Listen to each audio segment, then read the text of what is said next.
The injuries for the game: Curtis Rourke will be out, Renardo Green out, George Kittle questionable, Ricky Purcell questionable. Go ahead. With George, is it because you have the later game on Sunday? Can you take it all the way up close to game time? Yeah, we could take it all the way there. George kind of told me he'd have a much better idea tomorrow, so hopefully he'll know by then.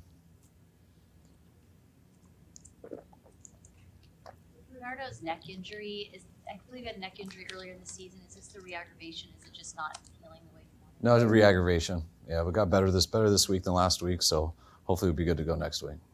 How did Ricky make it through the week? He got through it. He was able to go some, so as opposed to last week, he wasn't able to go at all. So I think it got better for him each day, and hopefully it'll continue here over the next 48 hours. Kyle, this Bears team has 21 interceptions. When you watch the film, I mean, what stands out? They have guys with really good hands, real good ball skills. They've got a scheme that plays a lot of zone, so they're seeing the quarterback. Anytime that they're off, they make you pay. They don't drop many, not just their secondary, but their linebackers also, and also got a good blitz package that puts quarterbacks in some uncomfortable situations. What do you know about Ben Johnson as a coach? What about his scheme is similar to yours, and what about his scheme is different? I think it depends on game to game and stuff, but just philosophy-wise, I think it seems very similar. Ben does, to me, as good of a job as anyone of staying balanced, really makes people play the run, which generates most of their explosives on play action and bootlegs, which is the philosophy of our offense also. People, have preference on different drop-back plays and stuff like that, but also a lot of similarities too. So I think it's very similar schemes. Have a tendency to come back in a lot of games, no matter how late and how much they're down. How important is it to just remind everybody that you can never be complacent?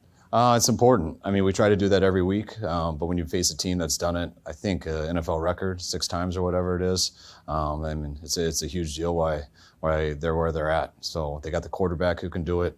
They got lots of players out there on both sides of the ball, and like I've been saying, they got great scheme on both sides too. Have you had much interaction with Ben Johnson? No, I don't know him very well. A couple guys on our staff have worked with him. I know Sifo and Fleury did in Miami, so they know him. They speak real highly of him. Got to talk to him a little bit at the owners' meetings, but that was the first time. How do you think Luter played in the most recent game? Seemed like Who's that? Darrell Luter. Like he was targeted a little bit early on, but came out of it in the second half okay. I thought he's done a real good job. I thought he played really well. I know they got him on those PI calls, and I thought one of them, I thought I probably disagreed with one of them. I thought it was pretty good coverage. And I thought he did real well in the run game. He has 2 big runs that got to the corner that if you don't make that tackle, we had a really good run night, but you just did 2 runs get past him. They probably have 2 more carries for about 55 yards, and that changes the whole game. So I thought he was a stud, and very similar how he played versus Jacksonville when he came in. What's kind of the offensive surge this month?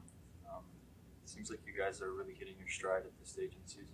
I don't think anything in particular. I think the guys have been playing decent all year. I think, I think the running game has been a lot better the second half than it was the first half. I think we've done pretty good on third down throughout the year, but I'd say in this last month, I know we've done the best. And when you do that well on third down, it's you get to stay on the field a lot longer. You get to run your whole offense. First and second down becomes a lot stronger. I'd say that's probably the number one thing. Is it fair to say that the offensive line has improved and there's been a steady correlation there?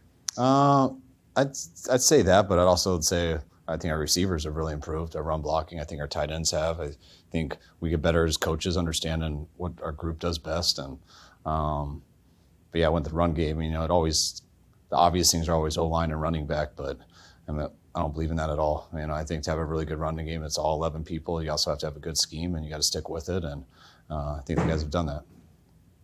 Do you have an update on Jacob Cowling? Yes, it was close to this week.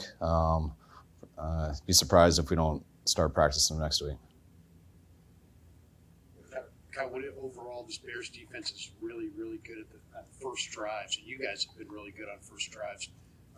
Does anything stand out when you watch them in that area? No, they don't do anything. They run their scheme. So, they're a good defense. It's not like we do anything different on first drives, too. You just come out and run your game plan. So, I respect their defense and didn't know their numbers were that good on first drives, but they got a good defense overall, so that makes sense.